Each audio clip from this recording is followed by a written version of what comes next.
बाप जी के चरणों में और नकलन गेबी धाम को आश्रय लेके हम सब सत्संग के द्वार पे मिले हुए हैं। नकलन गेबी धाम सत्संग के द्वार पे पधार हुए हमारे हंसगति के प्यारे सत्संगी आत्मा, आप सबके हृदय में विराजित आपके इष्ट और गुरु के विश्वास को मैं हृदय से बार बार प्रणाम करता हूँ।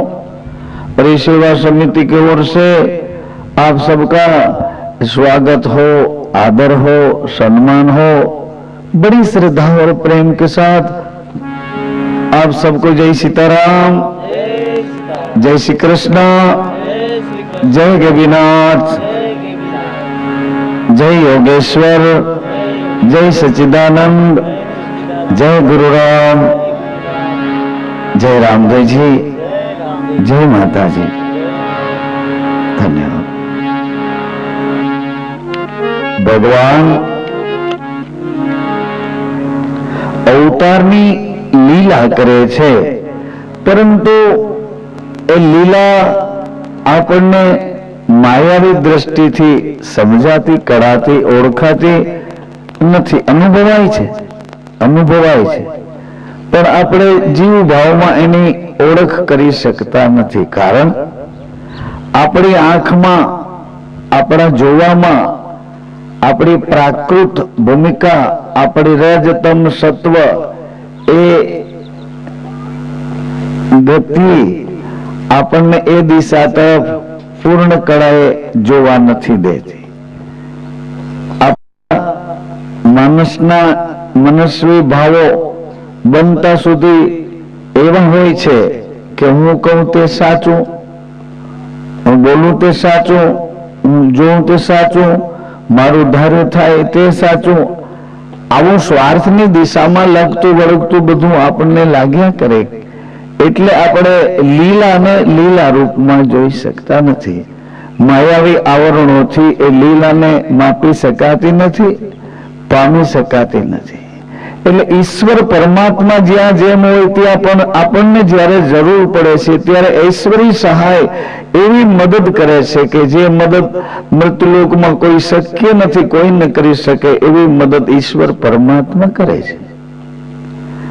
જ્યાંથી આપણા બધા હથિયાર એઠા મુકાઈ જાય, જ્યાંથી આપણી બધી બુદ્ધિ શાણપણ મૂકી અને નિરાશ થઈ જાય, ત્યાંથી હતાશામાંથી દીવો પ્રગટાવે અને એ અંજવાળે પાછા આપણને રાજીપો આપે. ઈ કળા ઈશ્વરની લીલા, ઈશ્વરની પરમાત્માની છે. જ્યારે જ્યારે જેવી જેવી જરૂર પડી ત્યારે ત્યારે તેવી અનેકવિધ અનેક પ્રકારની લીલા પરમાત્માએ કરી. જ્યારે જેવી જરૂર પડી ત્યારે જન સામાન્ય મનુષ્ય જેવા બની આપણી વચ્ચે રહી અને લીલા કરી અને અદ્ભુત ઐશ્વર્ય પાથરીને પરમાત્મા પાછા દ્રશ્યમાંથી અદ્રશ્ય થઈ જાય. ભોયરાને સંબંધ એરુ સાથે છે. એરુ, ભોય એટલે જમીન, એરુ એ જમીનનો આશ્રય લઈ અને આખું એક કુળ રહે છે. એ કુળ નાગનું કુળ છે, દેવનું કુળ છે, એમાં ઐશ્વર્ય અંશ છે. એવું એક કુળ છે, એની સાથે એને સંબંધ છે, પણ એ એકબીજા કેવી રીતે જળવાઈને રહે છે. આપણે પણ એક સમય એવો આવ્યો હતો કે એ ભૂમિકામાં આપણને પણ રહેવાનું થયું હતું, પણ આપણી અજ્ઞાત દશા હતી. આપણે એવી જ રીતે રહ્યા છીએ, સચવાઈને રહ્યા છીએ, પરંતુ અજ્ઞાત દશા હતી એટલી કે આપણને ખબર નહોતી કે માં આપણને સાચવી રહી છે, સંભાળી રહી છે, એને શ્વાસે આપણને જીવન આપી રહી છે, એની નાભી સાથે આપણી નાભી જોડાયેલી છે. એટલે સંપૂર્ણ આપણામાં જે તેજસ, એની પ્રજ્ઞા, એની કળા આવી રહી છે એ ઐશ્વરી તત્વની છે. એ આપણે અનુભવી શકતા નહોતા, પણ ઓળખી શકતા નહોતા, કારણ કે અજ્ઞાત હતા. અને ભૂમિકા પણ કેવી કે માથું નીચે, પગ ઉપર, આપણો કાન આપણે આરીસામાં જોઈ લઈએ, આ કાનને આરીસામાં જોઈ લઈએ એટલે માનવ ઉદરમાં આપણે આ રીતે સમાયા, સચવાયા હતા. આ જ રીતે આ કાનને જોઈએ ને એટલે તરત જ ખબર પડી જાય કે આ નીચે બુટી નથી, એ મારું મસ્તક છે.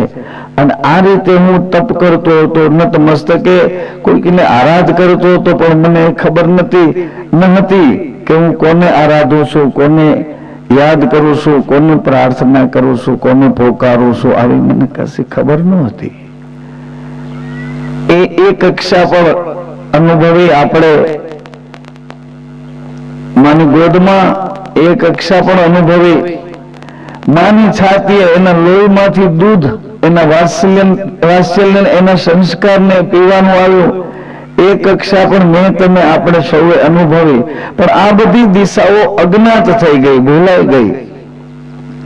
અત્યારે યાદ શું છે એ ખબર નથી, ભવિષ્ય કેવું છે એ ખબર નથી, આવતીકાલે કે હમણાં પછીની કલા કે શું બને એ કઈ ખબર નથી. છતાં પણ આપણો ખબરની કરંટ કેવો છે, આપણો અંદરથી અહમ કેવો છે, આપણો અંદરથી શરીરનો આ મનોભાવ કેવો છે કે એ બધી દિશાઓમાં બધા અનુભવો લેવા છતાંય આપણે સ્વતંત્રતાથી, સ્વચ્છંદપણેથી આપણા અહંકારને પોષી રહ્યા, અજ્ઞાનને પોષી રહ્યા.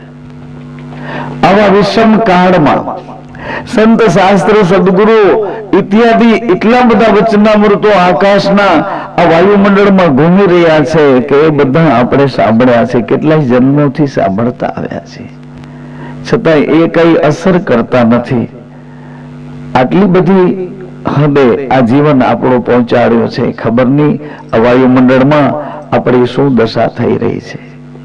પ્રસન્નતા તો એક બાજુ રહી, ચિત્તની અને આ ચહેરાની સ્મિત, આ મોઢા પર સ્મિત આવે છે, આંખમાં પ્રસન્નતા આવે છે, વાણીમાં માધુર્ય આવે છે. આ બધું ખબર નહીં કેવી રીતે લૂંટાઈ ગયું, ખબર નહીં કેવી રીતે લૂંટાઈ ગયું. ચહેરો આપણો ગમે તેટલી કોશિશ કરીએ પણ રાજી ન થઈ શકે, અને સ્મિત મોઢામાં લાવવું છે પણ આવી નથી શકતું. આંખમાંથી પ્રસન્નતા નથી આવી શકતી, વાણીમાં માધુર્યતા બહુ કોશિશ કરીએ પણ નથી આવી શકતી.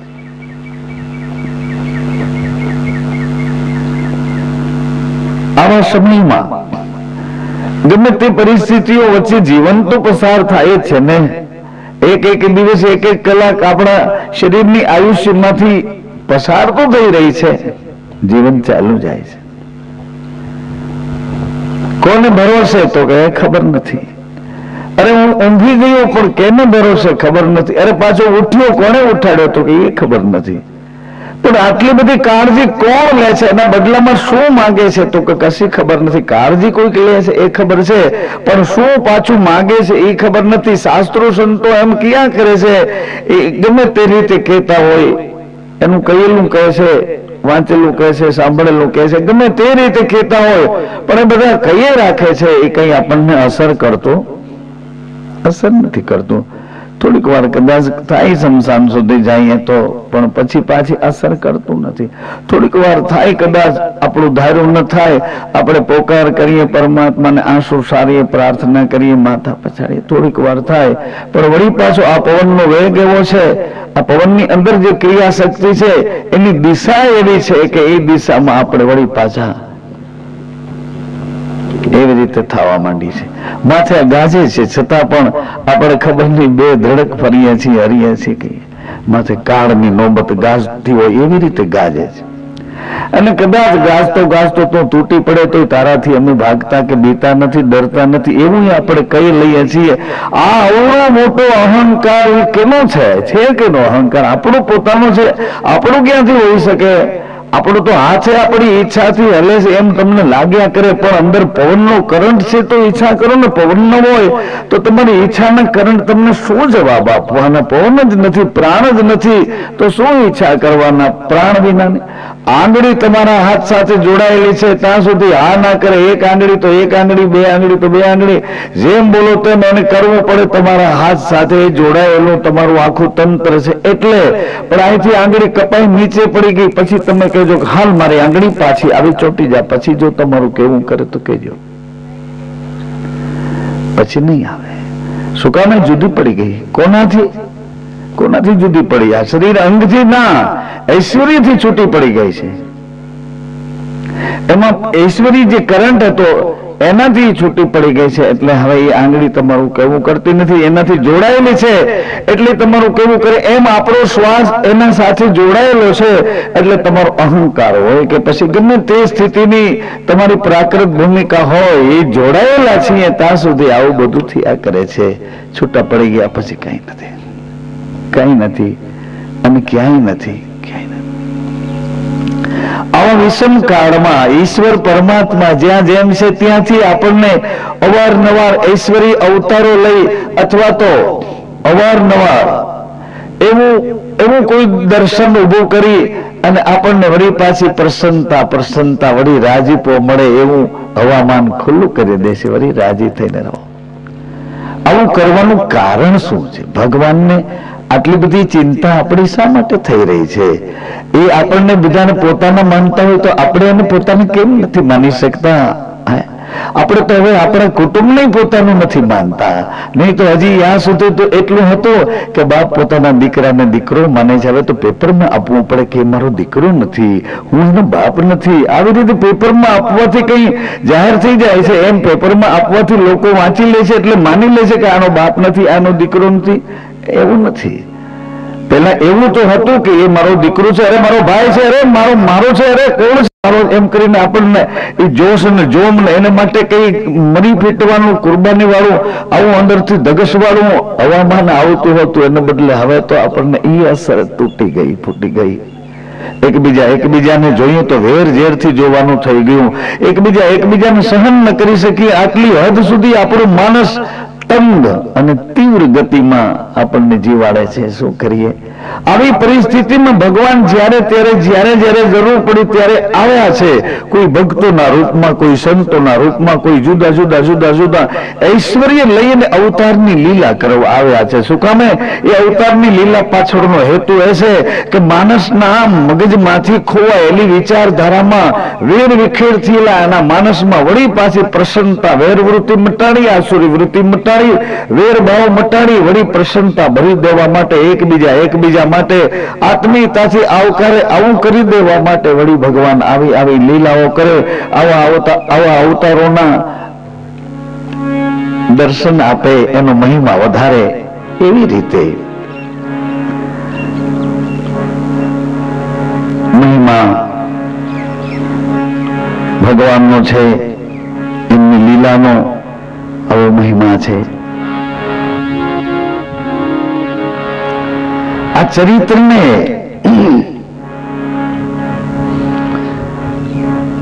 રામદેવ ભક્તિ માનસ આવું એક નામ જાહેર કરી અને આ ચરિત્રનો મહિમા વાગોળીએ છીએ, ગાઈએ છીએ. રામદેવ ભક્તિ માનસ પારાયણ, આવું જ ચરિત્ર ભગવાન રામજીનું છે. રામચરિત માનસ, રામચરિત માનસ. આવું જ ચરિત્ર ભગવાન કૃષ્ણનું છે. શ્રીમદ ભાગવત પરાયણ ચરિત્ર. ભગવાન જયારે મર્યાદા પુરુષોત્તમની લીલા કરવા પધાર્યા ત્યારે દશરથ મહારાજ બહુ પ્રયત્ન કરતા હતા કે મારા વંશની વેલ અહીંથી કેમ સુકાઈ ગઈ છે, હું કેમ નિમિત્ત બન્યો, મારી વંશવેલ અહીંથી અટકી છે એનું નિમિત્ત હું કેમ બન્યો, મારા પુણ્યની કમાઈ કેમ ખલાસ થઈ ગઈ મારાથી. દશરથ રાજા બહુ પ્રયત્ન કરે છે. લાગતા વળગતા તમામ સાધનો, સમાધાનો, યજ્ઞાદિ બધી પ્રક્રિયાઓ જેણે જે દિશામાંથી બતાવી તે દિશામાં એણે એવડો પુરુષાર્થ કર્યો, પરંતુ પરિણામ ન મેળવી શક્યા. પરિણામ દશરથ રાજાને પરિણામ ન મળતું હોય તો હું ને તમે આપણે પુરુષાર્થ કરીએ તે પુરુષાર્થથી પરિણામ કઈ રીતે લઈ શકીએ? દશરથ રાજાએ પરિણામ ન મળ્યું એટલે છેલ્લે ગુરુના શરણમાં જઈ અને બધા પોતાની બુદ્ધિના, બૌદ્ધિકતાના, મારાપણાના બધા હથિયારો મૂકી દીધા કે મનાથી કઈ થાય એમ નથી, મારી બુદ્ધિથી, મારી શક્તિઓ, મારી લાગતી વળગતી વ્યવસ્થાઓ, આ બધું મારું કશું કઈ કામ આપી શક્યું નહીં, હું આમાં કઈ કરી શકું એમ નથી, મારાથી કશું થાય એમ નથી. એ ગુરુદેવ, હવે શું કરવું તે મને બતાવો. શું કરું જેનાથી યોગ્ય અને ઉચિત પરિણામ લઈ શકું? કહો ગુરુદેવ, શું કરું?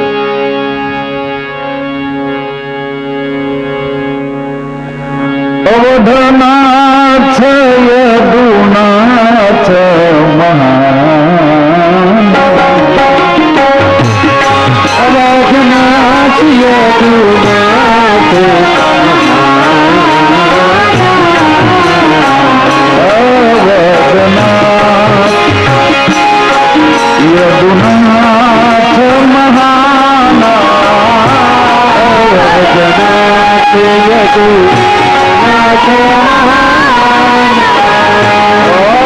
અવધનાથ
પુરુષાર્થ પછી પરિણામ નથી મળ્યું, એટલે ગુરુદેવ પાસે જઈ શરણાગત બન્યા છે.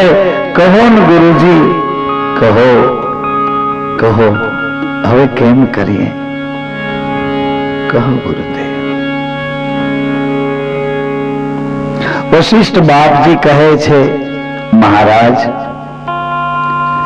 એક યજ્ઞ કરીએ અને યજ્ઞમાં શ્રૃંગી મહારાજને બોલાવીએ, યજ્ઞની મર્યાદા સાચવીએ, ગુરુ આજ્ઞાને શિરોધાર્ય કરી દશરથ મહારાજે એ પ્રમાણેની સંપૂર્ણ તૈયારીઓ કરી. પવિત્ર મનોભાવથી દશરથ મહારાજ ગુરુની આજ્ઞાને જ અનુસરીને ચાલ્યા છે. યજ્ઞ નારાયણની પ્રસન્નતા, શ્રૃંગી મહારાજની તપસ્યાનું એક ઉચિત અને યોગ્ય પરિણામ, યજ્ઞ નારાયણ એક યજ્ઞનો પ્રસાદ આપે, આવી એક કથા છે.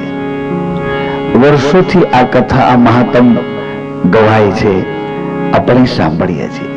હરિ અનંત, હરિ કથા પણ અનંત, અને એના શ્રવણ કરનારા શ્રોતા પણ અનંત, એનો મહિમા ગાનારા પણ અનંત, એનું કોઈ માપ જ નહીં. પરંતુ ભગવાન શિવજીને, ભગવાન ભોળાનાથને માં જગદંબા એક પ્રશ્ન કરે છે.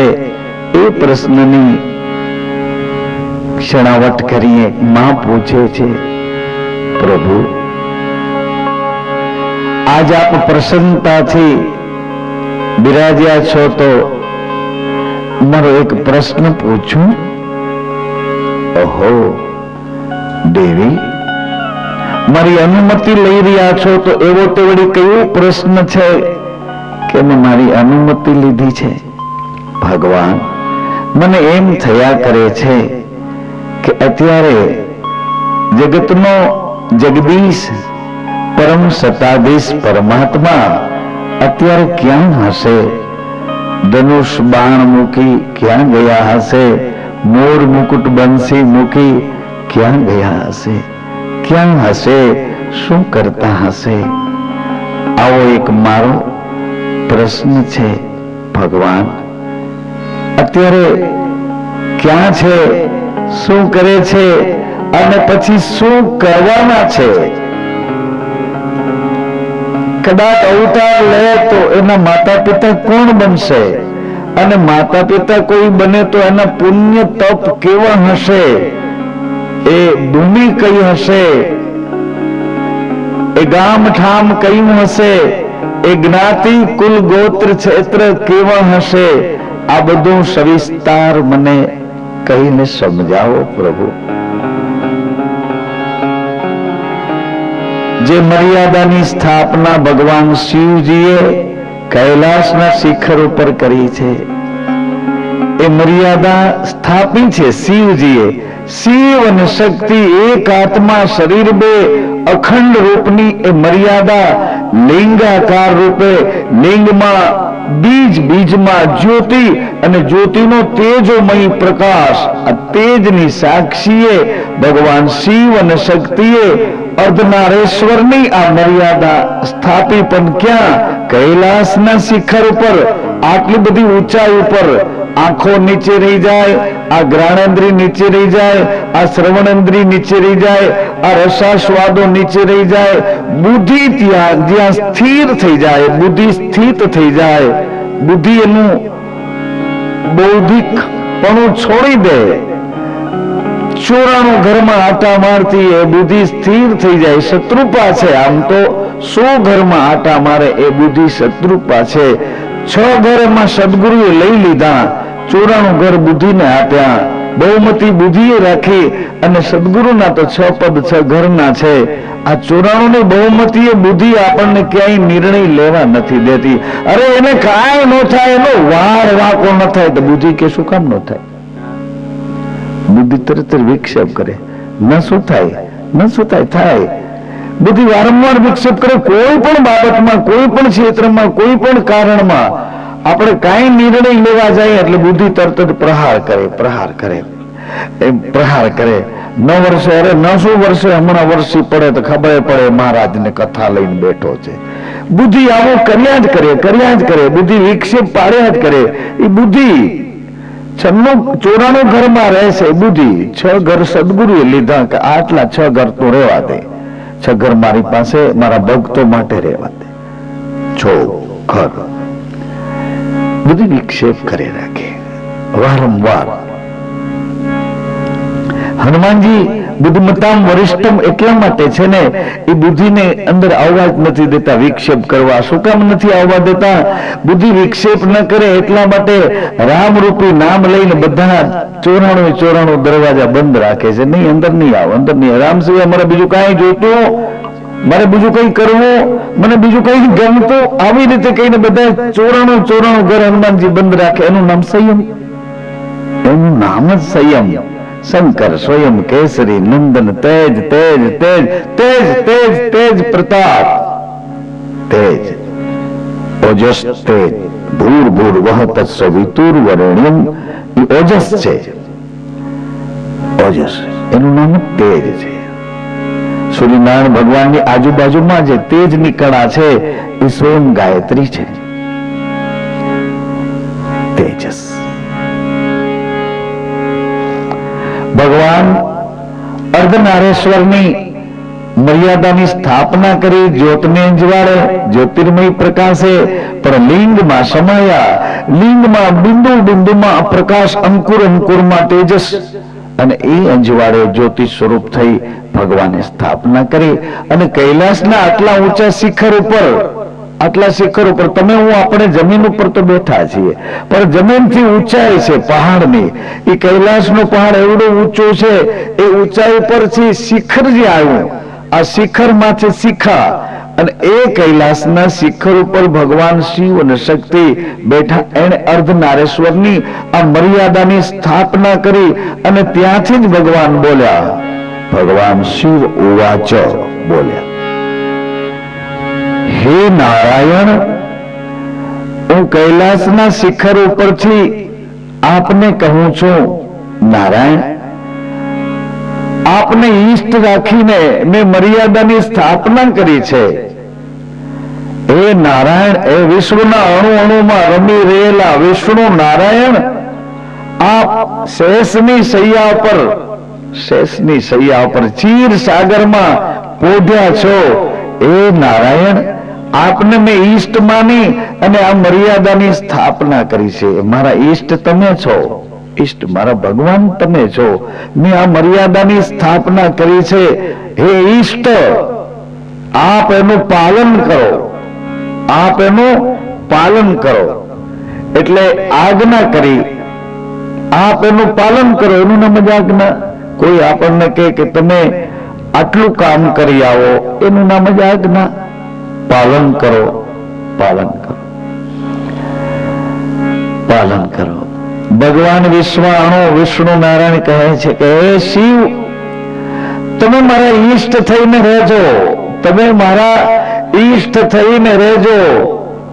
આપની સ્થાપેલી મર્યાદાનું પાલન કરવા માટે આ પૃથ્વી ઉપર હું પગ ધરું છું, આ પૃથ્વી ઉપર પગ ધરું છું. આપની સ્થાપેલી મર્યાદાનું પાલન કરવા. ક્યાં છે?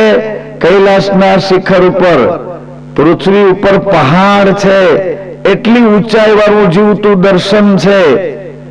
એની ઉપર શિખા ઉપર, શિખર ઉપર બેઠેલા ભગવાન શિવ કહે છે. અને વિશ્વાણુ ભગવાન ક્યાં? ક્ષીર સાગરમાં શેષની પથારી કરીને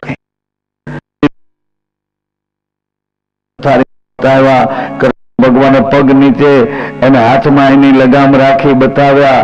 બધા એના દર્શન બતાવ્યા. પણ રામ ભગવાન તો મર્યાદા પુરુષોત્તમ છે, એને એવું દર્શન ન બતાવ્યું. એને કેવું બતાવ્યું? એને તો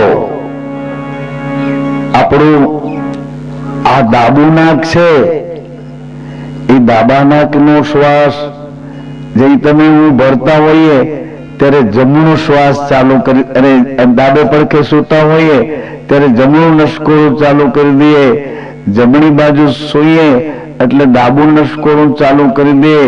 આવી કળા, આ બાજુ સુવો તો આ નાક હાલે, જમણી બાજુ સુવો તો ડાબું નાક ચાલે, અને બે શ્વાસા ભેળા ચાલે.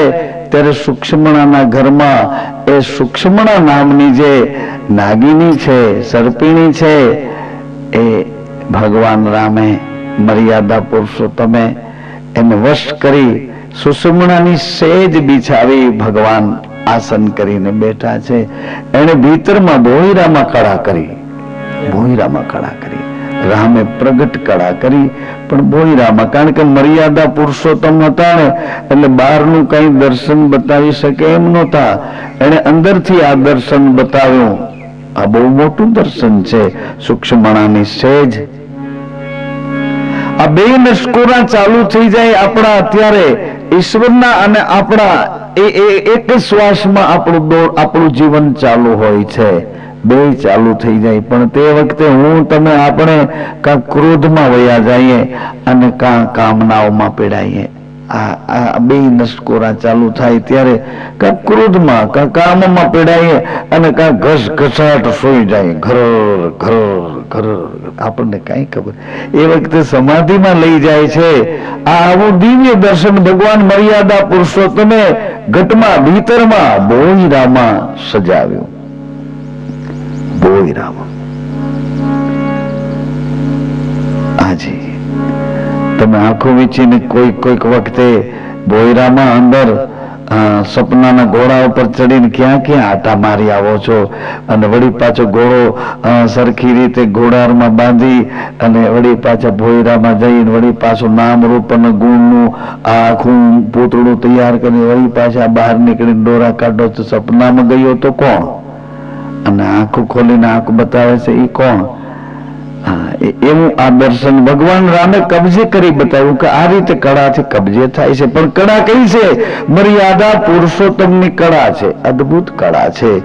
એવા ભગવાન વિષ્ણુ નારાયણે કીધું કે પ્રભુ આપ મારા ઈષ્ટ થઈને રહેજો, મને વિશ્વાસના ઘરમાં સાબિત રાખજો, આપનો વિશ્વાસ તૂટે નહીં, આપ મારા ઈષ્ટ શિવ, તમે મારા ભગવાન થઈ મારા હૃદયમાં રહેજો.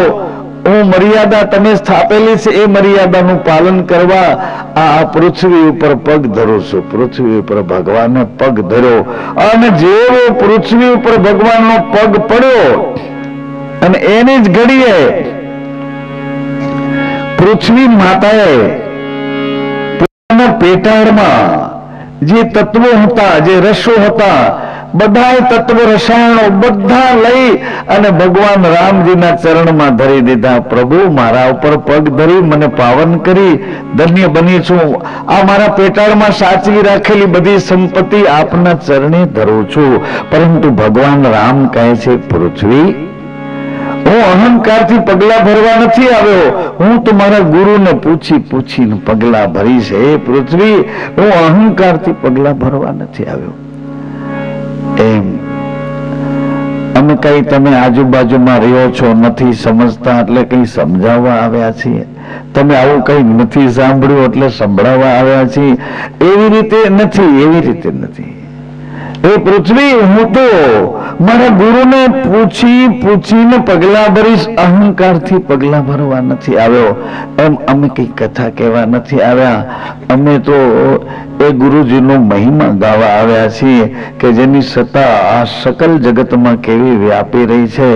અને એ ગેબી સૂક્ષ્મણાની સેજ ઉપર બેઠા બેઠા એ અમર જ્યોતને અંજવાળે એના જે છે એને જે માની રહ્યા છે, એના શરણાગત છે, એ બધાને કેવો રાજીપો આપી રહ્યા છે. એનો મહિમા ગાવો છે, એના ગીત ગાવા છે, એનો મહિમા વાગોળવો છે. ઢોર જેમ ચારો ચરીને ઘેરે આવ્યા પછી એ ખાધેલો ખોરાક એને વાગોળે, એમ એક દિશા એવી છે કે બધું સાંભળ્યું છે એ જેટલું સમજાય એટલું વારંવાર એને વાગોળવું છે. ભગવાન મર્યાદા પુરુષોત્તમે પગ ધર્યો બધા દેવતાઓ રાજી થયા કે ભગવાન પોતાનું આસન સ્થાપશે અને ભગવાનનું આસન થપાશે એટલે આપણે ભગવાનને કહીશું એમ ભગવાન કરશે. પણ ભગવાને તો પોતાનું આસન ન સ્થાપ્યું અને ગુરુનું આસન સ્થાપ્યું. અને તો ગુરુનું આસન સ્થાપ્યું કે મારું આસન નહીં, ગુરુનું આસન. ગુરુનું આસન એટલે રઘુકુલ રીત સદા ચલી આવી. અમારા કુળની આવી રીત છે, એની આજ્ઞાને અનુસરી એના કેવા પ્રમાણે, એની આજ્ઞા પ્રમાણે જેમ કહેશે તેમ, જેમ કહેશે તેમ. સત કે આસન આપ બિરાજો, સત કે આસન आप विराजो. सत सागर की लहर अनोखी, सत सागर की लहर अनोखी.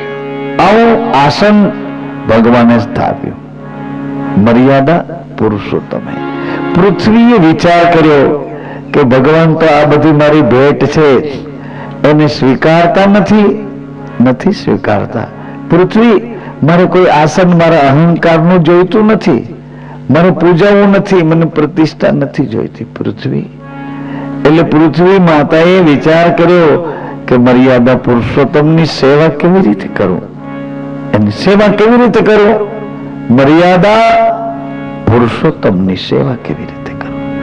એટલે પૃથ્વી દેવીએ પોતાના બધા તત્વો હતા, પોતાના બધા અમર તત્વો હતા, પેટાળમાં જે કઈ પડ્યું હતું એ બધું ભેળું કરી અને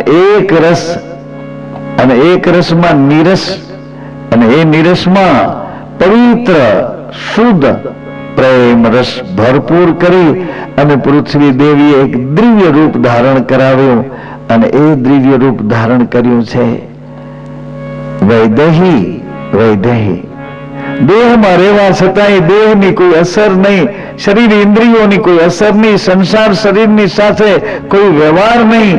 આવી વૈદેહી કળા પૃથ્વીએ તૈયાર કરી અને પાછા એવા પિતા ગોત્યા. જનક મહારાજ જેવા મૈથિલામાં, વૈદેહીની નગરીમાં, જનકપુરીમાં એ જનક મહારાજને ત્યાં વળી પાછા કેવી રીતે મળ્યા કે ત્યાં પણ વરસાદ નથી અને એ વરસાદ પુણ્ય સુકાણા છે દશરથ મહારાજના, આ બાજુ જનક મહારાજના. અને એક મોટો યજ્ઞ કરવા માટે ભૂમિ ખેડે છે અને એ ભૂમિમાં કળશ નીકળ્યો, કુંભ નીકળ્યો અને એ કુંભમાંથી વૈદેહી પધાર્યા છે. આવી એક અદભુત કથા છે, અદભુત કથા. આ બધી બાબતો ઉપરથી એક વાત તો નક્કી થઈ છે કે પુત્રેષણાની પીડા કેવી છે. પુત્રેષણાની એ તો જેને એનો અનુભવ હોય એ જ જાણી શકે, કહી ન શકે કે આ કેવી પીડા છે. જનક મહારાજે આ પીડાને સહન કરી અને વસ્તુ યથાર્થ પ્રાપ્ત કરી. દશરથ મહારાજે પીડા સહન કરી, વસ્તુ યથાર્થ પ્રાપ્ત કરી. મથુરાની જેલમાં વાસુદેવ અને દેવકીજી પીડાય છે. કોને માટે? પ્રભુ માટે પીડાય છે.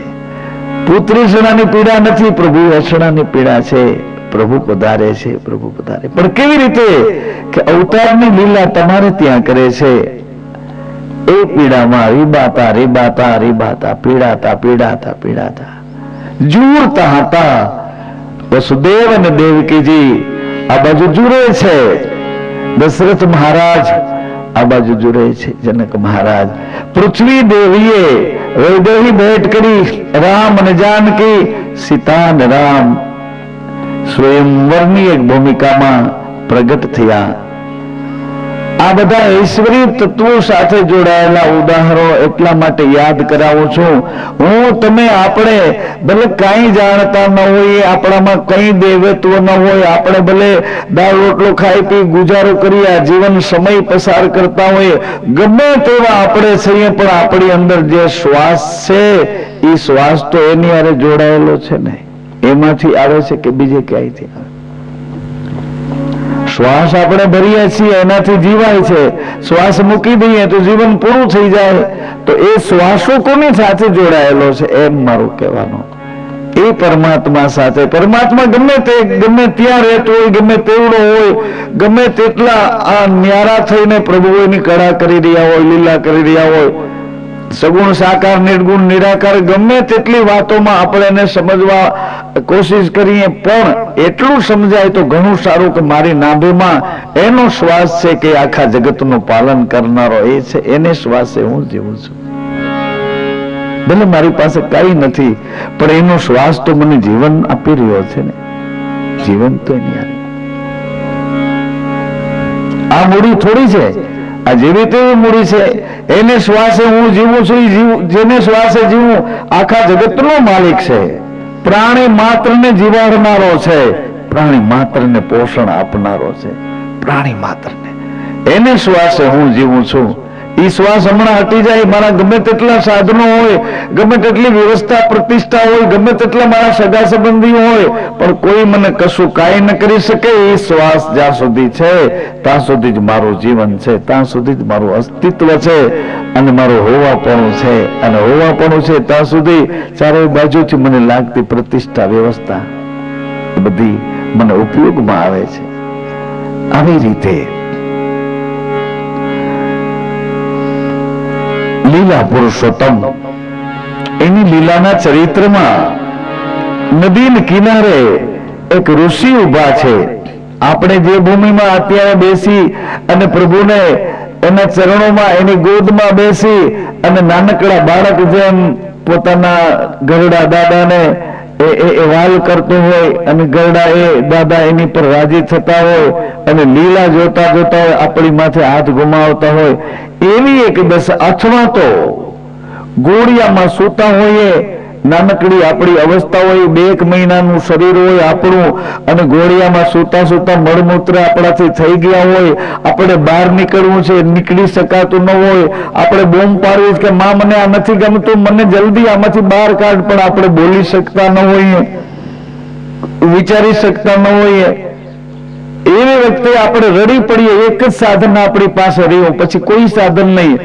એ બાળકની અવસ્થામાં ગોળિયામાં સંડાસ પેશાબ થઈ ગયા, એ વખતે આપણે રડવા સિવાય બીજું કશું ન કરી શકીએ, કઈ ન કરી શકીએ, ન ઉતરી શકીએ. નાના નાના હાથ, નાના નાના પગ, આપણું બળ પણ કઈ કામ ન આવે, કારણ કે આપણું શરીર જ એવું નાજુક છે. એમાં બળ કરીએ તો શું કામનું? આપણી બુદ્ધિ પણ ખીલી નથી, બધા દરવાજા બંધ છે. ખાલી એક માં આપણને પોષણ આપી આ જગતની હવાથી એને સેવી રહી છે. બસ આટલું થઈ રહ્યું છે કે આપણું શરીર સેવાઈ રહ્યું છે. પંખી જેમ ઈંડાને છે એ માં એની ગોદમાં આપણને સેવી રહી છે. એ વખતે બૂમ પાડીએ, પોકાર પાડીએ, અને એ પોકાર જો માની સુરતા આપણામાં લાગી હોય, આપણો પોકાર એના સુધી પહોંચે એટલે માં ખરેખરી માં જ છે એટલે દોડીને આવે એટલે તરત જ આપણને એ ગંદકીમાંથી બહાર કાઢે. એ બધું જતું કરે. પોતે નવા કપડા પહેર્યા છે, બહાર કોઈ પ્રસંગમાં જવું છે, પણ બધું જાતું કરીને એ ગંદકીમાંથી આપણને ઉપાડી અને તરત જ પોતાનો વાંક કાઢે. રે મને કઈ ખબર નહીં, અરે તને બહાર જાવું તો મને કઈ ખબર નહીં, એમ કરીને મને આપણને સાફસૂફ કરવા, વળી પાછા નવરાવે, સાફ કરી નવા અંગરખા પહેરાવે અને વળી પાછા આપણને આનંદમાં લઈ અને ગેબીના ભોયરા સુધી પુગાડે. આવી રીતે બેસાડે. કેવી એની કૃપા, એની કરુણા. એવી રીતે માં જેમ ત્યાંથી લઈને અહીંયા પોગાડે એમ સમજીને એવી જ રીતે બાલ્ય અવસ્થામાં, આ એક નાજુક અવસ્થામાં આપણે છીએ એવું આપણું મન કરી અને પોકાર કરીએ કે હવે મારી પાસે કાંઈ નથી, કોઈ હથિયાર નથી, કોઈ બુદ્ધિ નથી, ચતુરાઈ નથી, લાગતા વળગતા કોઈ મારા નથી, તું એક જ મારો છે.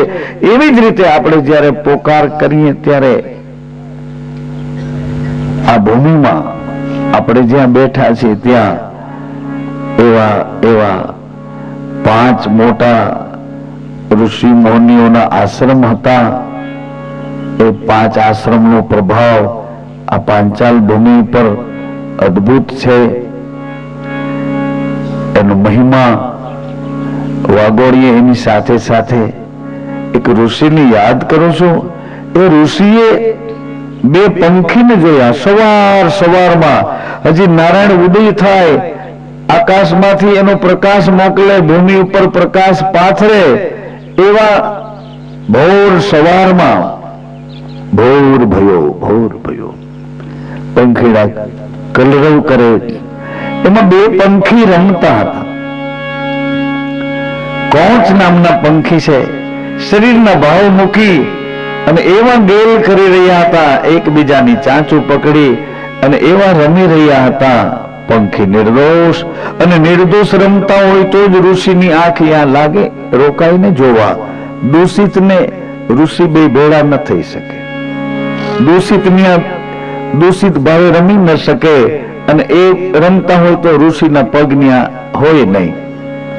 ઋષિના પગલા છે. નિર્દોષ પંખી રમે છે.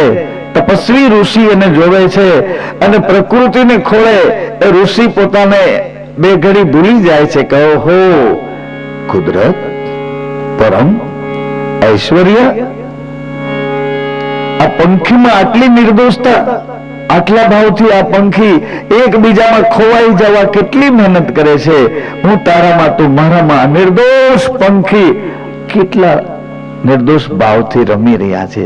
ઋષિની આંખ પ્રસન્નતાથી ભરાય છે. એવામાં આ દ્રશ્યને ઋષિ ઝીલી રહ્યા છે, જોઈ રહ્યા છે અને કુદરતનો મહિમા વાગોડી રહ્યા છે. એમાં એક સંયમ કરતું તીર છૂટું આવ્યું અને તીર એક પંખીને વાગ્યું. પંખીને જેવું તીર વાગ્યું એટલે પંખી ધીમી ચીસ પાડી અને ઢળી પડ્યો. પંખી ઢળી પડ્યો. પંખીને તો તીર વાગ્યું અને ઢળી પડ્યો, પણ બીજું એની સાથે રમતું હતું. એ પંખી આ મરેલા પંખીને એક આંટો મારી અને એ સૂઈ ગયું. એ પણ મૃત્યુ પામ્યો. ઋષિ દૂરથી જોતા હતા કે બીજું પંખી જેને કશું લાગ્યું નથી, એ કેમ હલતું નથી, ચાલતું નથી, એને શું થયું? ઋષિ નજીક આવ્યા. નજીક આવીને ઋષિએ જોયું, અરે આ પંખીને તો તીર વાગ્યું છે, ઘાયલ થયો, મૃત્યુ પામ્યો, પરંતુ આને તો કશું વાગ્યું જ નથી. આ પંખી આપણે કેમ મૃત્યુ પામ્યો? આપણે કેમ મૃત્યુ પામ્યો? ગ્રસ્તાશ્રમના મર્યાદાના અસ્થિર શાસન ઉપર આ પંખી કેવા જોગમાં જીવતા હતા. ઋષિ વિચાર કરે કે અરે રે, અરે પરમાત્મા, આ શું?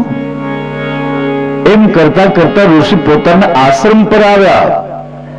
આશ્રમમાં આવ્યા. આશ્રમની પોતાની જે દિનચર્યા હતી, સેવા પૂજા, એમાં લાગ્યા, પરંતુ ક્યાંય ચિત્ત લાગતું નથી. ચિત્ત નથી લાગતું.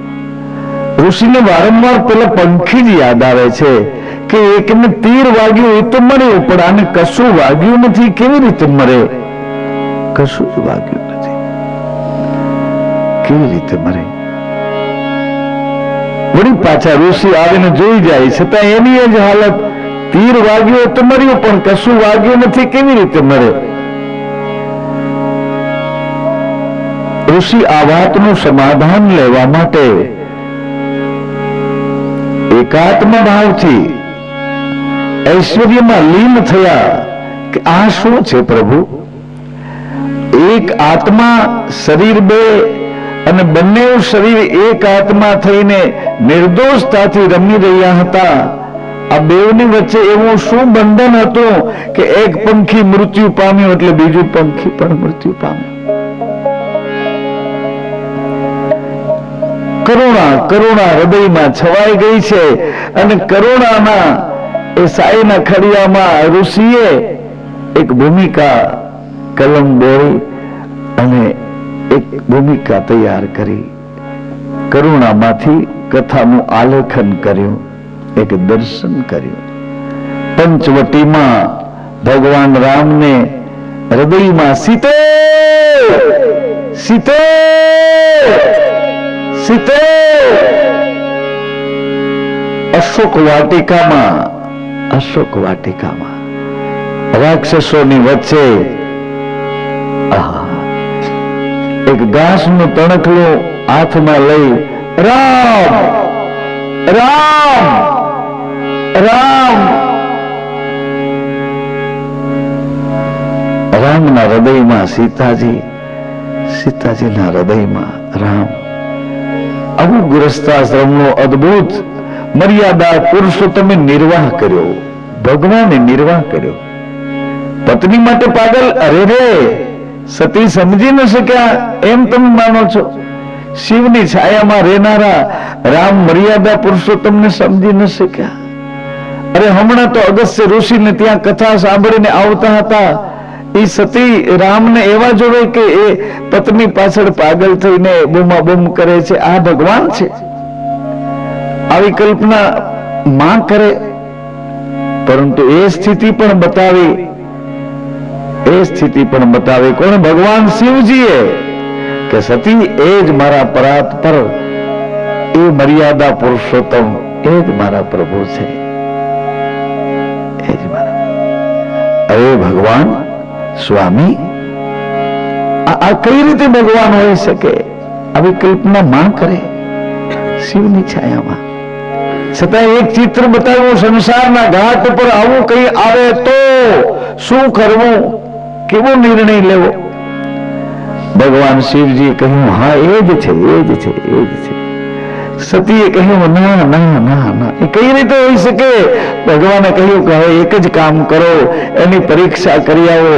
અને માં એની પરીક્ષા કરવા જાય. ભગવાન પોતાના પતિ છે, પતિની આજ્ઞા પ્રમાણે એ જ એમ કે આ એ જ છે તો એમ માની જ લેવું જોઈએ, પત્નીનો ધર્મ છે. આવી એ મર્યાદા ભગવાન, મર્યાદા પુરુષોત્તમે તૈયાર કરી, એનો નિર્વાહ કર્યો, એનું પાલન કર્યું.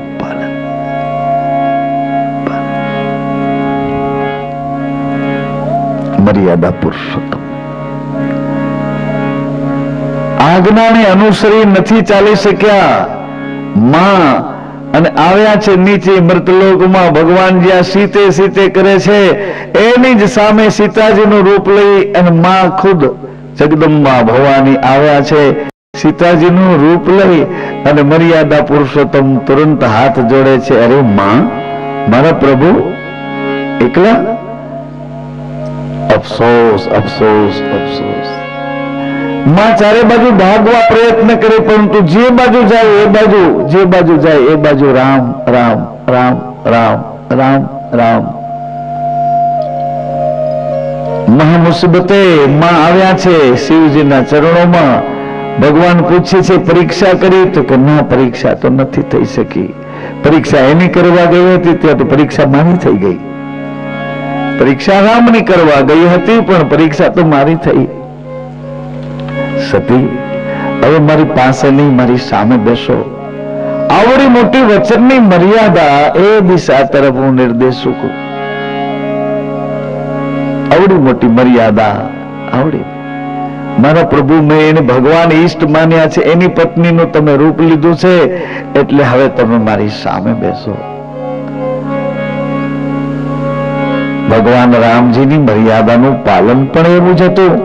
ભગવાન સીતાજીને કહે છે કે નહીં સતી, નહીં, એ મૃગ આપણા કામનો નથી. પણ સીતાજી કે મૃગલાનું રૂપ મને કેમ આકર્ષણ કરે છે? આ મૃગ મને આકર્ષણ, એનું ચામડું મને ખેંચે. અને દેહમાં રહેવા છતાં વિદેહ ગતિ વાળા બાપની હું દીકરી, વળી તમે મારા પતિ મર્યાદા પુરુષોત્તમ, તમારી છાયામાં બેઠી છું, અને આ મૃગલો જો મને આકર્ષણ કરતો હોય તો રૂપ અને રંગનું આકર્ષણ સીતા, મને જાનકી, મને વિદેહીને કોઈ કાળે લાગે જ નહીં, ન લાગે. આ આકર્ષણ શું છે? ભગવાન કહો, આ કોણ છે? આ કઈ રીતે મને આકર્ષે છે? એનું ચામડું મને કેમ આકર્ષણ કરી રહ્યું છે? કહો મર્યાદા પુરુષોત્તમ. ભગવાન કહે, દેવી, એ મૃગ આકર્ષણ કરે છે, પણ એ મૃગ કપટ છે, કપટ છે, કપટ છે. સીતાજીને ઉલટું વધારે દુઃખ લાગ્યું કે કપટ તો મને કોઈ કાળે આકર્ષણ કરે જ નહીં. કપટમાં આકર્ષાવ એવું તો બને જ નહીં. હવે તો ગમે તે હોય, કપટ હોય તો કપટ, પણ એને ખુલ્લું પાડો ભગવાન. હવે મને જોવું છે એ આકર્ષણ શું છે. ભગવાને આજ્ઞા કરી કે નહીં દેવી, એ મૃગને જો આપણે ખુલ્લું પાડશું અથવા એ મૃગને મારશું તો આપણે એક આત્મા ને બે દેહ છતાં એક આત્માના શુદ્ધ ભાવમાં રહીએ છીએ, એક રૂપે રહીએ છીએ. આપણને બંનેને જુદું પડવું પડશે. શિવજીએ પણ એવું કીધું હતું કે નહીં, નહીં, નહીં સતી, તમારા પિતાને તો યજ્ઞ છે, પણ યજ્ઞમાં જાશું તો આપણે એકાત્મ ભાવથી રહીએ છીએ, પણ આપણને બેઉને જુદું પડવું પડશે. ભગવાન રામજી પણ ના પાડે છે કે નહીં, નહીં દેવી, એ એ મૃગ આપણા કામનો નથી. નહીં, આપણને બંનેને જુદું પડવું પડશે. એક આત્મા અને શરીર, બે શરીર, સીતા અને રામ, આત્મા એક, આવા અખંડ ઘરમાં રહીએ છીએ અને એને જો છેડછાડ કરશો તો આપણને જુદું પડવું પડશે. આ આજ્ઞા પોતાના પતિની છે એવું સીતા માતા કેમ ભૂલી ગયા? આ આજ્ઞા પોતાના પતિની છે કે પિતાજીને ઘેર નથી જવું, આ જગદંબા કેમ ભૂલી ગયા? આ મર્યાદાનું પરિણામ શું છે?